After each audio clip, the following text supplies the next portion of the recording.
Salut tout le monde, c'est Eddie Choisy pour le site atecatu.com et du coup on se retrouve pour la vidéo pour le cours récupération de données. Donc là du coup je vais m'aider du cours que j'ai écrit pour que la vidéo suive l'ordre chronologique du cours. Donc là je vais aller sur le cours, donc le cours est disponible là maintenant, donc je l'ai fini, il devait être 15 heures par là à peu près, quand j'ai mis en ligne.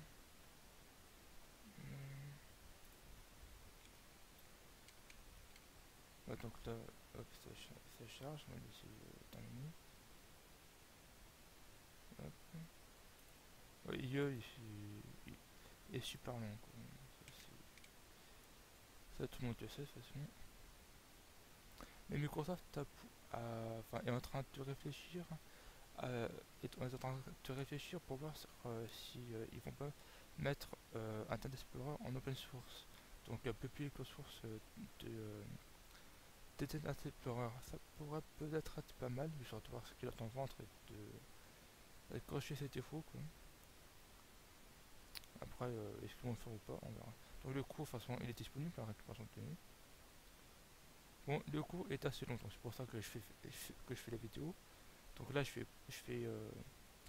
coup, je vais suivre le cours, histoire que la vidéo soit dans le même ordre que le cours. Bah, c'est parti. Donc, oui, euh, alors voilà, dans à peu près 90-95% des cas, à peu près, on peut récupérer vos données que vous aurez perdues.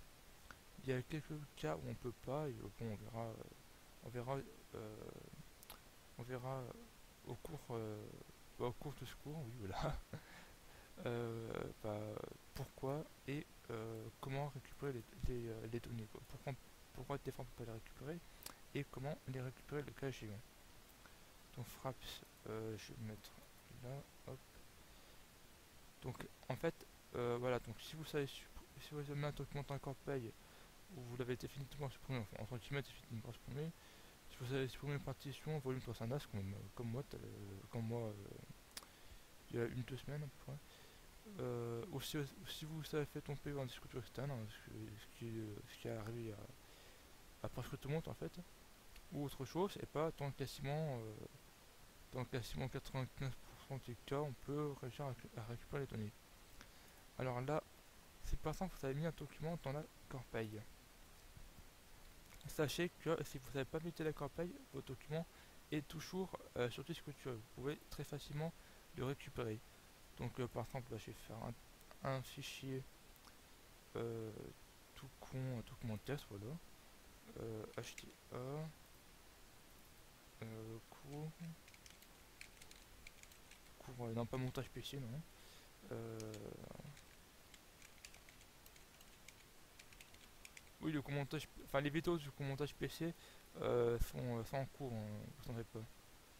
Oui, l'écran est tactile. Donc hop, j'utilise l'écran tactile en même temps. Donc là, fichier, hop, euh, enregistré.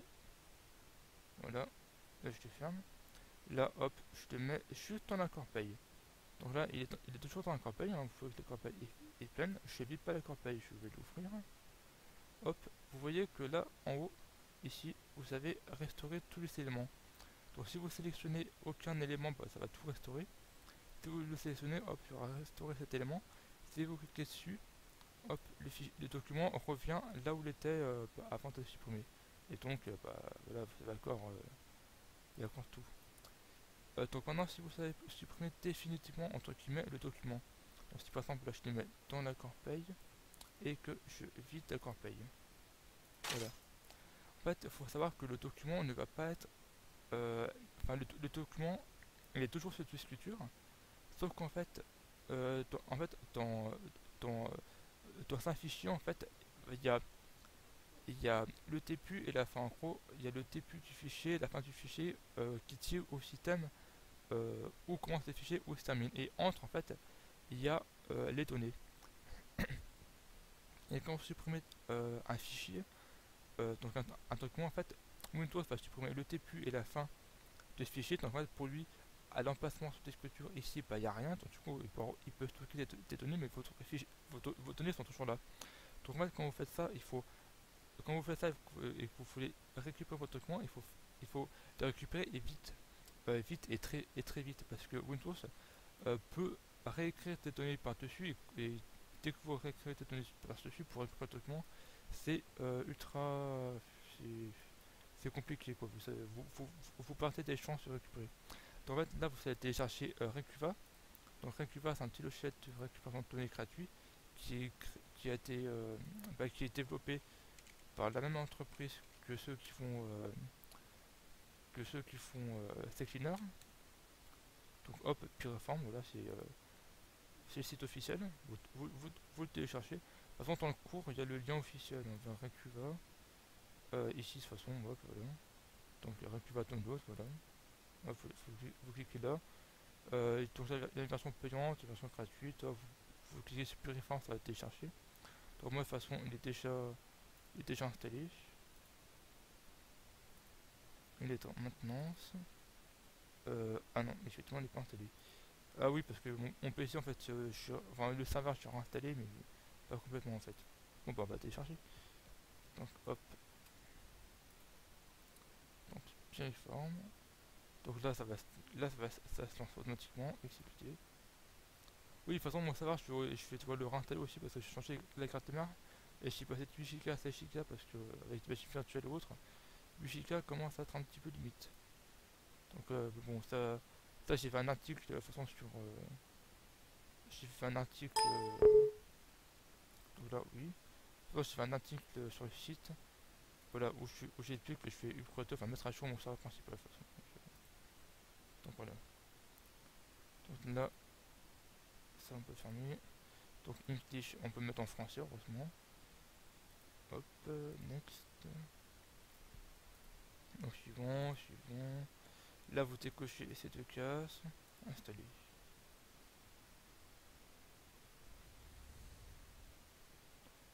Hop, et on va le lancer. Donc, dès que vous lancez. Donc là, je mets ça là. Hop. Dès que vous lancez Récupère, en fait, il va y avoir un petit assistant qui va, qui va s'exécuter au démarrage. Donc, vous faites suivant. Là, vous dites quel document vous allez supprimer. Donc, moi, c'est un fichier texte. Donc, moi, je vais mettre tous les fichiers parce qu'en fait, document, je me suis aperçu qu'en fait, il prenait pas les points TXT, donc le jeu des fichiers texte, donc je vais faire tous les fichiers. Hop, donc suivant. Là, je vais dire que je vais supprimer dans la corbeille. Suivant. Alors oui, après, vous savez, l'analyse approfondie. Donc l'analyse approfondie, c'est vraiment si vous savez supprimer un truc et que Windows ça réécrit par-dessus ou autre, vous pouvez doter l'analyse approfondie, ça va mettre beaucoup plus de temps, mais les résultats peuvent être meilleurs. Bon là je viens juste de le supprimer, je pense pas que Windows a réécrit par-dessus, donc je vais faire, je sais pas, activer l'analyse approfondie, enfin je vais démarrer. Hop voilà. L'analyse approfondie peut mettre plusieurs serveurs, hein, ça dépend de la taille du disque dur ou autre. Hein. Sur deux actifs l'analyse approfondie, donc si on fait une analyse rapide, ouais, ça prend 10 secondes quoi.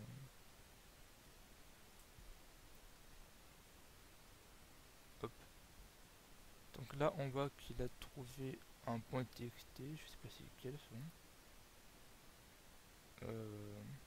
Donc voilà, vous voyez qu'aucun curseur réécrit détecté, donc en fait il n'a pas réécrit dessus, il n'a pas réécrit sur le fichier. Bon, je sais pas c'est quoi ça. Oui, donc voilà, en fait là vous allez avoir la liste des fichiers qu'il aura détecté, et donc vous sélectionnez vos trucs, votre fichier, et vous faites récupérer. Je préfère aussi passer en mode, en mode avancé, c'est mieux. Donc là, je vais faire récupérer. Donc là, en fait, il nous demande où on veut l'enregistrer. Donc, enregistrez-le pas sur le même support que de stockage où il était avant. En fait, sauvegardez-le sur le support de stockage, pas sur celui où vous avez perdu les données. Donc, hop, sur bureau par exemple. Oui, voilà, donc là, en plus, il nous dit bien, voilà. Bon, la façon whip, voilà. Donc là, on peut fermer. On va voir maintenant il y a combien de temps. Profil desktop HTML. Oui, donc bon, ça devait être. Oui. Oui, c'est pas vraiment notre fichier, mais on va dire que c'est notre. Quoi. Oui, je pense qu'en fait, si j'aurais fait l'analyse approfondie, je pense qu'il aurait été jeté ou je sais pas. Mais bon, pour le besoin de la veto, on a juste besoin de ça, voilà. Là, c'était pas vraiment notre fichier, mais bon, c'est pas grave. Il aurait peut-être fallu que je fasse l'analyse approfondie, mais bon, c'est pas un souci. Donc voilà, vous pouvez utiliser Recuva, qui est un très beau logiciel. Hop. Donc maintenant, si vous savez supprimer une partition, donc là, si vous savez supprimer une partition, si vous savez supprimer une partition, en fait, excusez-moi, si vous savez supprimer une partition, en fait, c'est pareil. Euh, les données, les données seront toujours sur le disque dur. C'est juste qu'en fait, le système d'exploitation va considérer qu'à cet emplacement, en fait, il n'y a rien, quoi. Et même, de toute façon, si vous savez supprimer une partition, ne la recréez pas. Ne recréez pas une partition dessus parce que sinon vous allez réécrire dessus et les chances de récupérer les données vont s'inscrire en fait. Donc si vous savez supprimer une partition, donc là j'ai pris une clé USB pour illustrer ça. Donc c'est une vieille clé USB toute pourrie de 1 Go que un prof m'a passé parce qu'un jour j'avais oublié ma clé USB, tout le monde m'a passé une clé USB. Bon, c'est vraiment un truc pourri quoi, il y a même plus de plastique de protection autour, il y a déjà de PCB, enfin la carte, de la clé en fait. Elle est où? Non, elle est pas là. Elle est où? Oui, bon, en plus, vu l'heure, du coup, je suis éteint la lumière, donc du coup, je faut que j'aille. Où j'ai mis la clé?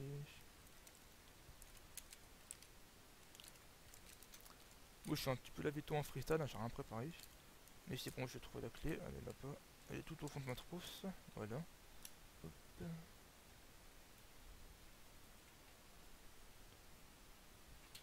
Donc la trousse, je la remets dans mon sac.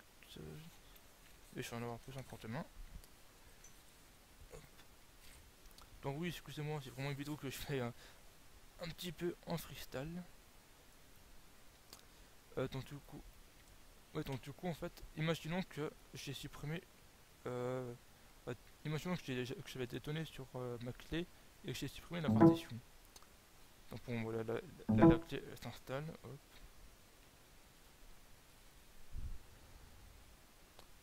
Pour tout à l'heure, tu vois, il est toujours là. Ah oui, ça c'est.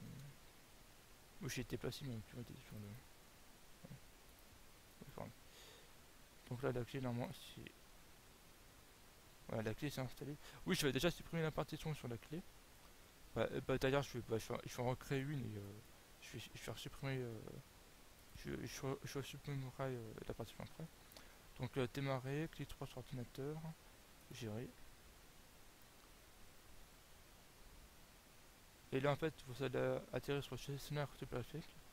Et après, juste en bas, il y aura gestion des disques. Et comme ça va vous permettre d'avoir la liste de tous les disques durs. Donc voilà, vous allez. Ah non, vous intéressez pas directement sur Superflex. Ouais. Ouais, donc là, vous pouvez aller sur le gestionnaire Superflex. Donc là, voilà, ouais, j'avais déjà supprimé le partition, donc du coup, en fait, il me demande de formater le disque. Oui, et surtout, ne formatez pas le disque. Le disque dur, la KVP ou autre, surtout ne le formatez pas, faites annuler. Donc là, on va aller plutôt sur gestion des disques. Donc oui, j'aurais pu faire formater d'ailleurs, là, parce que tu vois, je vais créer la partition. Donc là, hop, on voit ma KVP qui est en ligne. Et voilà, j'avais supprimé ma partition, donc c'était en non alloué. Et là, je vais recréer une partition. Hop, en TFS, voilà, en FAT32. Je vais pas créer en TFS. Ah, on va faire 32 là. Oui, ça n'a pas une grande différence, FAT32 et une TFS. Ça n'a pas une si grande différence que ça. Enfin, il y a quand même une différence. Si on fait 32, en fait, les fichiers sont limités à 4 Go. Tandis qu'en NTFS, ils sont pas limités à 4 Go. Et oui, il y a la journalisation, après, il y a des trucs comme ça en plus. Et bon, la grande différence entre le FAT32 et le NTFS, c'est qu'en fait, en FAT32, les fichiers sont limités à 4 Go. Mais bon, là, pour les besoins du cours, on peut laisser en FAT32, c'est pas un souci. Bon, après, via tes commandes, en avait tes commandes, en fait, je peux reformater la clé en TFS, enfin, la convertir, enfin, ou la convertir sans la formater, enfin, Et tu commentes après quand ça me c'est pas grave. Là on va faire 32, ça ira très bien. Donc voilà, là, la clé, voilà, il y a un dessus, donc là on va créer un fichier, donc texte. Donc on va créer le même que tout à l'heure par exemple. Euh, on va faire test, hop, on enregistre. Donc oui, je fais CTRL S pour enregistrer. Des raccourcis pour enregistrer. Donc là, maintenant, je vais supprimer la partition. Donc là, en fait, je vais lancer... oui, je pourrais faire... Je pourrais supprimer la partition à partir du gestionnaire tes disques. Je pourrais faire, par exemple... Hop, ah, je peux tester en train de... Oui, je pourrais, par exemple, supprimer... Je pourrais... Ah, je peux même pas supprimer le volume, en fait. Ok, je peux juste formater. Bon, ok, attends, en fait, je peux même pas, quoi. Bon, ok, donc là, en fait, je vais faire Windows R pour exécuter. Là, voilà. Et du coup, là, je vais taper CMD pour lancer la liste de commandes. Là, je vais taper disque part. Disque part, en gros, c'est un petit logiciel de gestion des disques durs, en fait, des disques durs clé USB ou autre, qui est intégré à Windows. Donc là, en fait, je vais juste utiliser juste pour supprimer la partition. Vous n'aurez forcément pas besoin. Donc là, je vais faire liste disque pour avoir la liste des disques en ligne.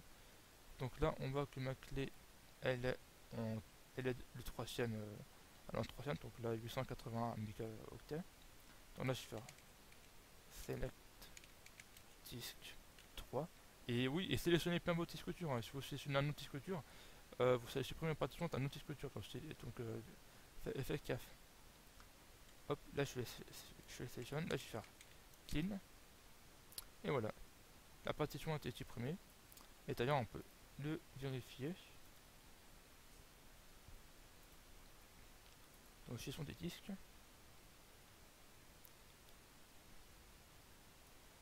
Et voilà, la partition a été supprimée. Normalement, en fait, au lieu de mettre en ligne, normalement, il doit mettre non initialisé. Sauf que là, il, a, il, il a juste supprimé la partition. Bref, pas grave. Ou aussi que USB sur disque dur, ça aurait fait autrement. Donc là, maintenant, la partition a été supprimée. Les données sont toujours dessus, mais non accessibles en fait. Donc en fait, maintenant, on va télécharger test disque. Test disque qui est là. Hop. On va l'enregistrer sur le bureau. Voilà. Hop.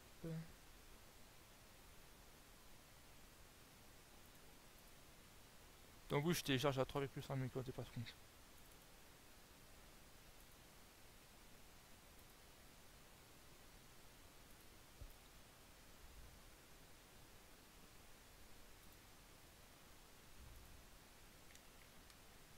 Hop, voilà, donc des disques. Ce qui va avec test disque, ce qui va avec test disque, c'est qu'on n'est pas obligé de l'installer pour pouvoir l'utiliser. En fait, vous voyez que là vous avez Photorec et là vous avez test disque. Donc en fait, test disque, ça va nous permettre de recréer la partition. Donc oui, bon, vous pouvez recréer la partition ou vous pouvez tout simplement récupérer le données avec Photorec. Donc là, on va tenter de recréer la partition. Donc moi, je l'avais déjà tenté ce matin pour écrire le cours parce que je ne sais un peu plus comment utiliser test disque. Et j'ai vu que test disque m'avait détecté aucune partition, donc du coup, je ne pouvais pas la recréer. Donc là, on va voir ce que ça a donné. Si vous pouvez pas recréer la partition, franchement, c'est pas grave. Hein. Au pire, cassez-vous pas la tête et faites directement en photographe et récupérez vos données. Quoi. Donc là, je vais lancer test disque pour essayer de recréer la partition. Donc là, vous sélectionnez Create, vous faites Entrée. Là, vous sélectionnez votre disque dur, donc là, en l'occurrence, c'est notre USB, et sélectionnez bien votre disque dur, hein, faites attention. Donc avec les flèches haut et bas. Hein. Donc là, vous faites Entrée et vous sélectionnez Proceed. Là, Intel, donc Entrée. Vous faites Analyse, Entrée. Donc là, no partition is bootable. En fait, il dit qu'il n'y a pas de partition bootable. Donc là, on va faire Quick Search. Donc recherche rapide, donc on va faire Entrée. Donc là, en fait, il va analyser la clé. Donc vu que c'est une clé USB de 1 Go, ça va pas mettre beaucoup de temps. Donc là, voilà, il m'a rien trouvé. Bon, je vais faire Enter pour continuer. Si vous savez, trouvé quelque chose, faites A pour Add Partition. Enfin, faites Q parce qu'en fait, c'est en anglais. Donc faites Q, en fait, Q c'est A en fait. Donc là, je vais faire Enter parce qu'il a rien trouvé. Là, on va faire type arc donc encore entrer. Donc là, en fait, il va faire une analyse un peu plus poussée. Donc ça va mettre un peu plus de temps. Bon, on m'a rien trouvé, donc aussi là, il faut ça trouver un truc, bah, faites A. Si vous savez rien trouver, bah, faites continuer quoi. Donc là, bon, là, il peut rien faire tant que je vais faire quitte. Donc là, hop, j'ai fermé parce que de toute façon, il m'a rien trouvé. Mais c'est pas grave, on va récupérer les données avec Photorec.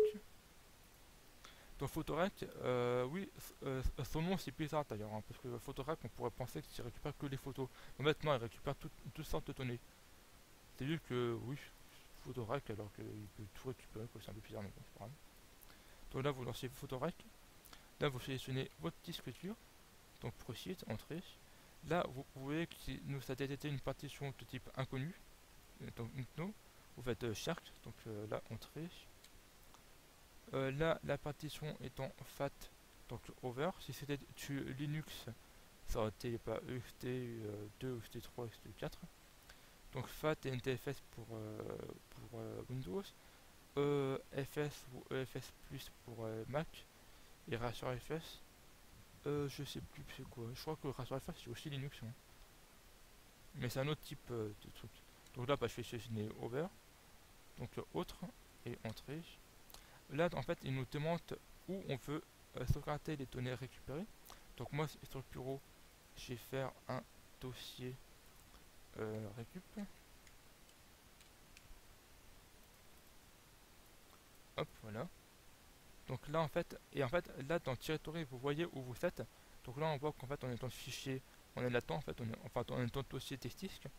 Donc là, en fait, je sélectionne la ligne où il y a les deux points pour dire en fait que je veux retourner en arrière. Donc je retourne en arrière. En fait, là, vous voyez qu'on est toujours dans le textisque. Donc là, hop, je retourne encore en arrière. Là, je vais sélectionner mon disque dur D, normalement.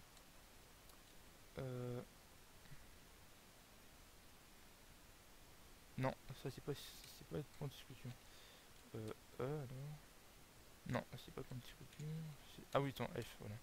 Oui, parce qu'en fait, j'ai mis Windows sur le disque dur C et mes données sur un autre disque dur.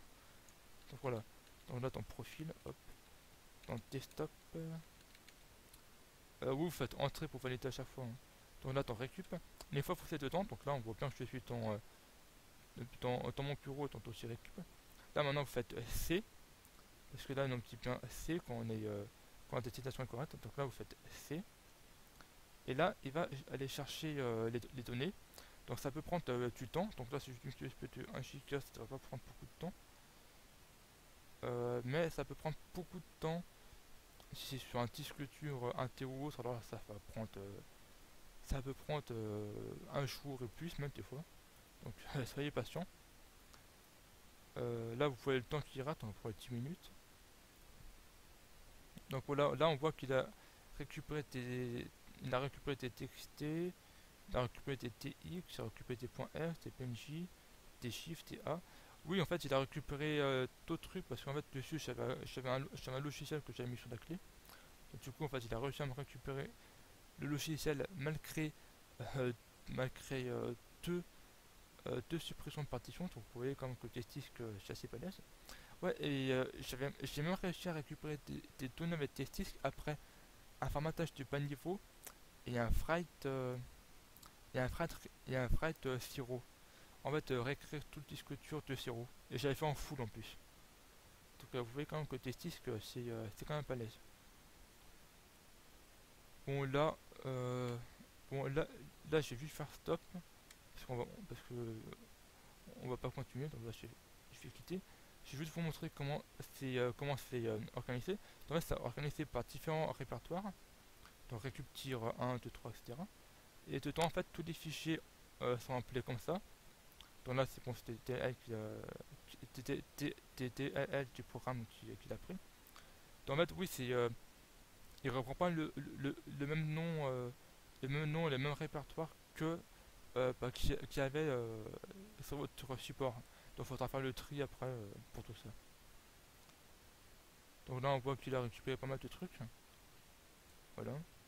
Je sais pas s'il a récupéré notre... je sais qu'il a récupéré tes points... je sais qu'il a récupéré tes points TXT. Après, qu'est-ce qu'il a récupéré? Non, ça c'est des trucs... du logiciel qui étaient là. Bon, vous voyez qu'il a récupéré des tenues. Hop, là je fais supprimer du coup.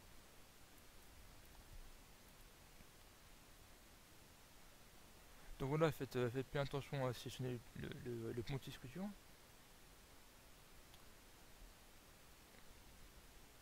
Voilà, donc moi je disais qu'il n'avait pas réussi à me télé de partition, mais ça on s'en fout parce qu'on peut toujours récupérer les données avec Photorack. Donc voilà, après si vous savez supprimer le volume sur un NAS en partant sur un NAS Synology comme le mien, en fait il y a, il y a, il y a deux possibilités, j'ai envie de dire à peu près. En fait, enfin trois possibilités en fait. Excusez-moi. En fait, par défaut, Synology en fait, avec TSM, donc Disk Station Manager, donc le système d'exploitation des NAS Synology. En fait, par défaut, j'utilise un système de fichiers qui est quasiment propre à eux, qui est quasiment propriétaire. Donc, pour récupérer les données avec des disques ou autres, je pense que c'est quasiment impossible, vu que c'est un truc propre à eux. Je sais pas regarder sur internet, mais je pense que ça doit être. Je pense pas que ce soit impossible avec le système de fichiers par défaut, mais ça doit être galère à mon avis.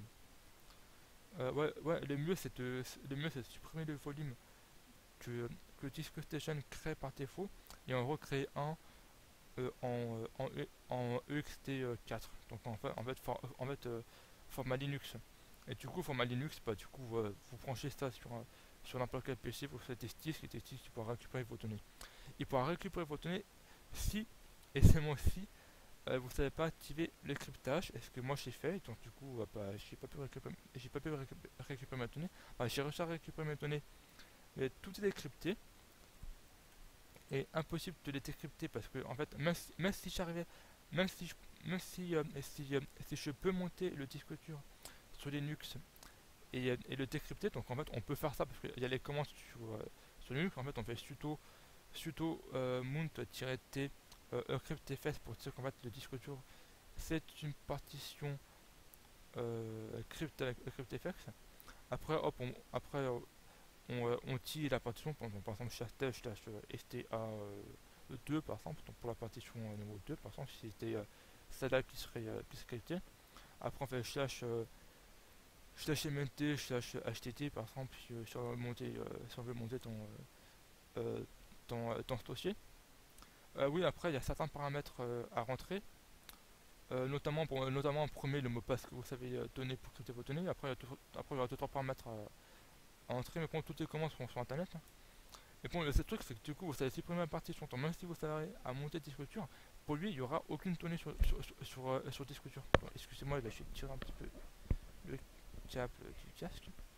Oui, donc du coup, même si vous savez à monter la partition cryptée, enfin le disque, pour lui, de toute façon, il n'y aura aucune donnée dessus. Et en fait, même si vous les récupérez, avec le test disque, du coup, vu que le test disque, enfin Photorack plutôt, vu que lui il a sa propre organisation au niveau des fichiers, il modifie les noms autres, c'est quasiment impossible de redécrypter les données après. Donc du coup moi j'avais tout perdu, donc j'avais tout crypté. Donc du coup si ça n'a pas crypté vos données, bah, c'est simple, hein, vous branchez le disque dur à un PC, vous lancez Photorack, vous récupérez toutes vos données, il n'y a pas de souci. Mais bon voilà, n'activez pas le cryptage des données sur votre NAS quoi. Ouais, et surtout en plus, je me suis aperçu de ça, j'avais activé le cryptage des données sur mon NAS, et en fait en écriture j'étais à 20 MHz par seconde, en lecture j'étais à 40 MHz par seconde, et là maintenant j'ai désactivé le cryptage des données sur mon NAS, et je suis à plus de 100 MHz par seconde en lecture et en écriture, donc c'est juste abusé quoi. Le cryptage des données en temps réel, ça pompe les performances, mais bien quoi. Donc moi je reprends un peu mon souffle parce que j'arrête pas de parler là du coup. Oui, du coup en fait sur mon NAS, j'ai connecté aussi un disque dur externe et j'ai fait en sorte que tous les dimanches à 17h il fasse une sauvegarde des fichiers du NAS vers le disque dur externe. Donc au pire si mon disque si en fait du coup maintenant j'ai trois disques durs avec toutes mes données dessus identiques vu qu'en fait mon NAS est en RAID 1 donc en fait j'ai deux disques durs de 2 TO qui se copient l'un l'autre, hein, les deux disques durs contiennent exactement la même chose et en plus c'est copié sur un disque dur externe. Donc là normalement je devrais pas avoir de soucis quoi. À moins que même si ouais oui et en plus ouais le problème c'est ça. Le problème c'est qu'en fait vu que c'est en RAID 1 si je supprime le volume bah, ça supprime les données sur les deux disques durs en fait. Mais du coup j'ai une sauvegarde sur sur le disque dur externe. Et vu que je n'ai pas activé le cryptage des données, bah, de toute façon, même si le disque dur externe il lâche, je pourrais toujours récupérer mes données si, avec Photorack si je supprime le volume. Donc voilà. Donc n'activez pas le cryptage des données, franchement ça sert à rien quoi. Bon, à part si pour une entreprise ou autre, là oui, bon, ok, mais sinon. Donc après, pour les disques durs externes qui auraient fait. Pour ouais, les disques durs externes qui auraient fait une chute. Alors j'ai envie de dire, c'est un petit bonheur de la chance, voilà. C'est un petit bonheur de la chance. Parce que c'est soit le disque dur, il a l'air de fonctionner, vous pouvez récupérer vos données. Soit le disque dur il claque, il fait clac, clac, clac, clac, ou il fait tac, tac, tac, tac, tac, et là c'est mort quoi, quasiment. Donc, en fait, voilà, donc soit le disque dur fonctionne et il est encore reconnu sur Windows, et donc vous pouvez récupérer les données sans problème. Soit il fonctionne mais la partition est en RATW, et Windows vous demande de le formater, mais surtout ne le formatez pas et lancez Photorack et vous pourrez récupérer vos données sans problème. Ou lancez Testdisk pour recréer la partition, normalement il ne devrait pas y avoir de souci, tu vas recréer la partition sans problème. Donc, hop, je remets mon casque correctement parce que il se part ce casque. Oui, donc voilà, si du culture après fonctionne mais que aucune partition n'est détectée, donc en fait, si par exemple, donc je vais vous montrer, hop, voilà.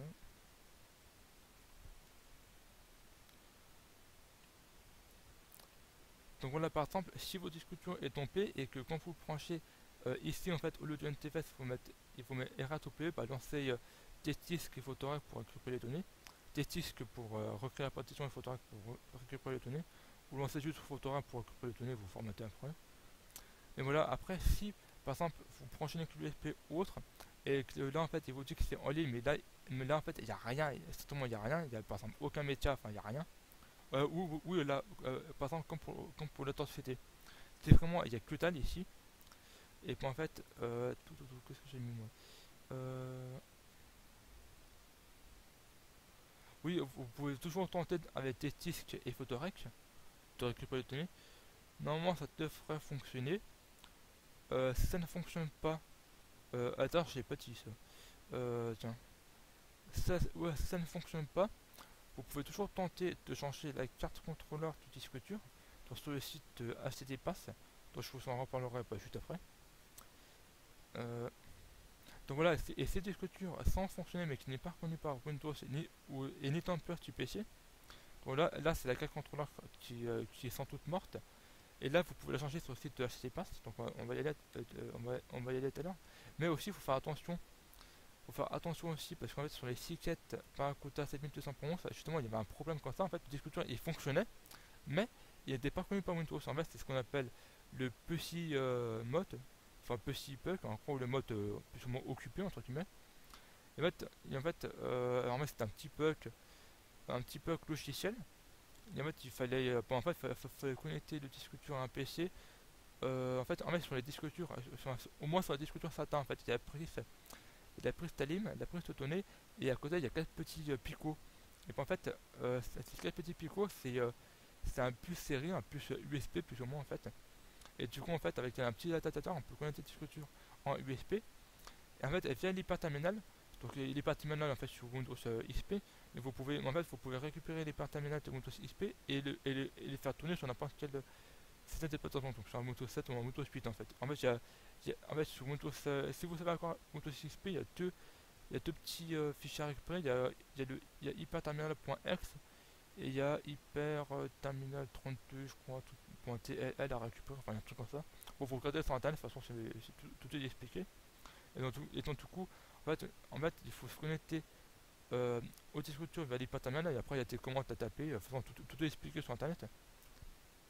Et sur le site de HTTPass, en fait, donc, on va y aller. En fait, voilà, donc là, il y a le kit et la vidéo de tuto pour vous expliquer, pour vous dire comment récupérer, enfin comment réparer vos disques durs Silicate. Donc moi j'ai acheté le kit.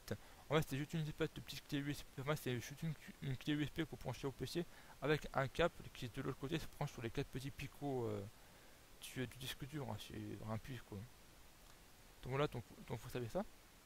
Mais aussi sur ce site, vous pouvez télécharger. Vous pouvez acheter les cartes contrôleurs ou cartes mères ou PCP en fait pour quasiment tous les disques durs. Donc là, pour les disques durs de PC portable, pour les disques durs, fixes, donc disques durs 2,5 pouces, 3,5 pouces, donc vraiment pour tous les disques durs. Donc là, vous savez les choix. Hein. Donc là, vous sélectionnez votre disque dur. Donc, par exemple, imaginons que j'ai fait tomber un Samsung. Voilà, on parle des Samsung.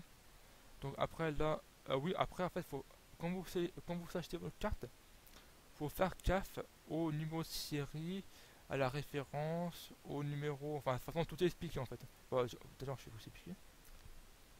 En fait, sur la carte en discussion, pour enlever la carte, pour enlever la carte, en fait, oui voilà, il y a 5 vis à enlever.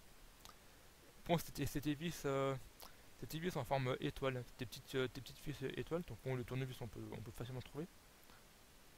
Donc voilà, mais sur les disques durs, faut bien faire gaffe.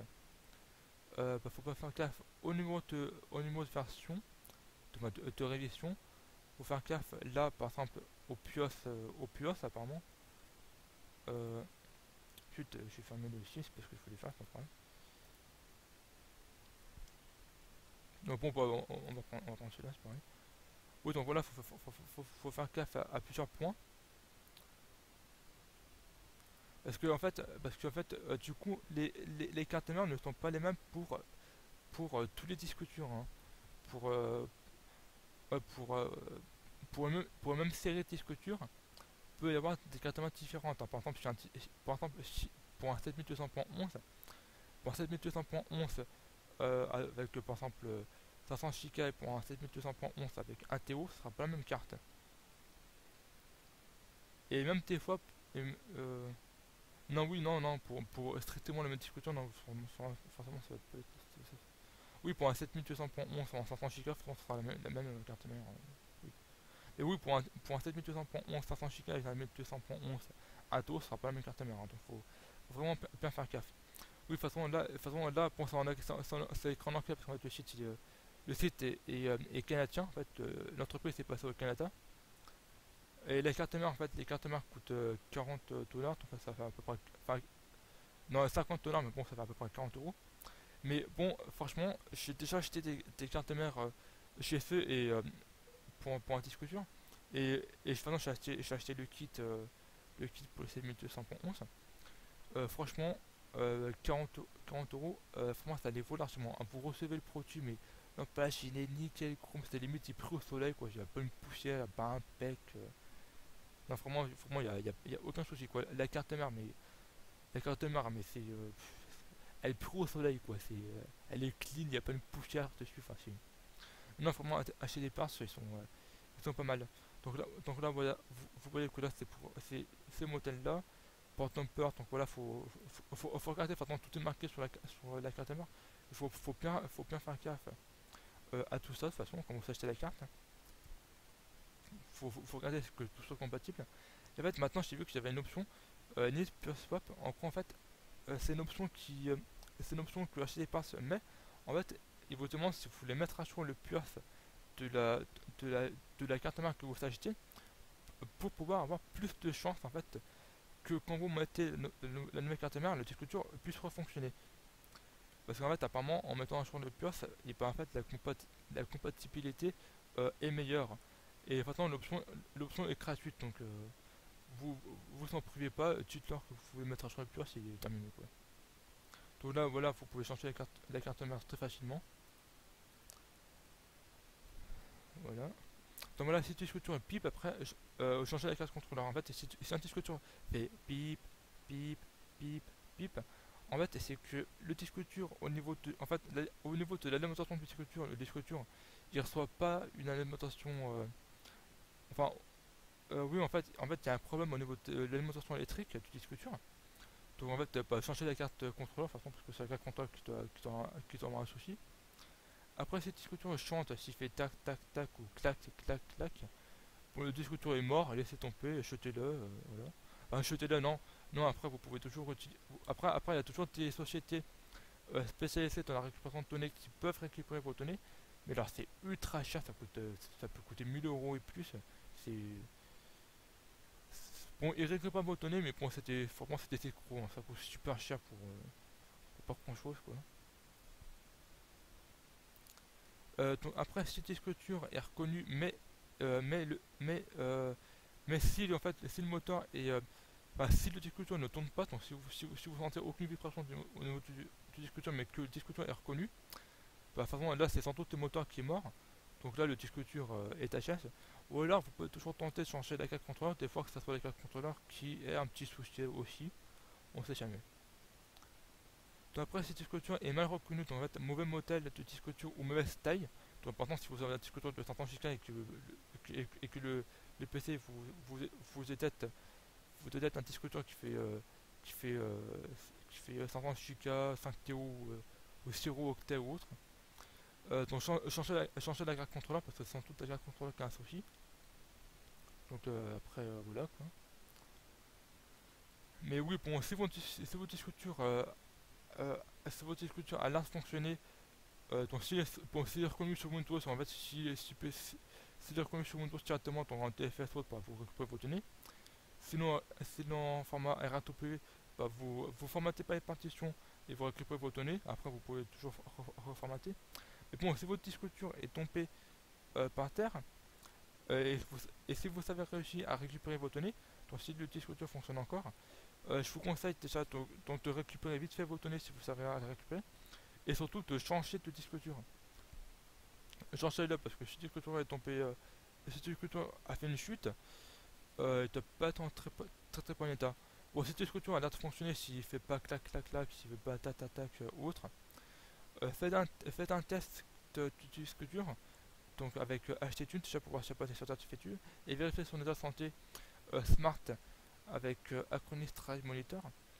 Et si avec HTTune il y a des certificats et si avec Acronis Drive Monitor il n'est pas à 100%, jetez votre disque dur, hein, changez-le hein, clairement. Oui, et aussi si le disque dur semble ne pas fonctionner, branchez-le directement en SATA et pas en USB via le portier du PC. Parce que des fois, en fait, si votre disque dur externe si votre disque dur externe fonctionne mais qui n'est pas reconnu, des fois c'est tout simplement en fait que en fait la carte du boîtier externe, donc du boîtier USB est tout simplement morte en fait. En fait, si tu peux en fait, si tu peux juste dans le disque dur, tu branches en SATA et en fait le disque dur va fonctionner sans aucun problème. Donc là en fait je vous ai présenté, là durant ce cours je vais te présenter comment récupérer vos données avec Textdisk et avec Photorack. Mais il faut aussi avec Recuva. Mais il faut aussi savoir qu'en fait il y a d'autres logiciels. Hein. Donc il y a par exemple il y a Ket Data Pack to NTFS et tout FAT aussi. Ça dépend le type de système de fichier qui est installé par exemple sur votre disque dur ou votre clé USB. Donc si c'est une clé USB par exemple NTFAT, vous prenez NTFS. Si c'est une clé USB FAT, et bah, vous prenez FAT. Donc là voilà, Kitata Pack for NTFAT, donc c'est un logiciel aussi comme Recuva en fait. Donc vous pouvez aussi l'utiliser, il est pas mal aussi ce petit logiciel. Donc voilà. Oui, par contre, normalement il est payant et donc du coup, oui, voilà, limitation, récupération de cette activité. En fait, en fait, ouais, en fait, vous pourrez voir tous vos fichiers, mais vous pourrez pas les récupérer. Donc en fait, oui, bah, prenez Recuva, de toute façon il est gratuit, et vous pourrez récupérer vos données. Donc bon, voilà. Donc là, oui, bon, là je m'en fous, de toute façon. Donc voilà, là je faisais présenter bah, comment récupérer vos données quand vous avez fait une poulette avec vos disques durs, votre clé USB. Donc ça fonctionne avec, ça fonctionne avec une clé USB, un disque dur, carte mémoire, enfin, quasiment tous les supports de stockage en fait. Les CD, non, ça doit pas fonctionner, je pense pas que ça fonctionne avec les CD, non. Mais bon, ça fonctionne avec clé USB, carte mémoire, disque dur, enfin voilà quoi. Et donc du coup, oui, donc du coup, j'ai vu que j'avais oublié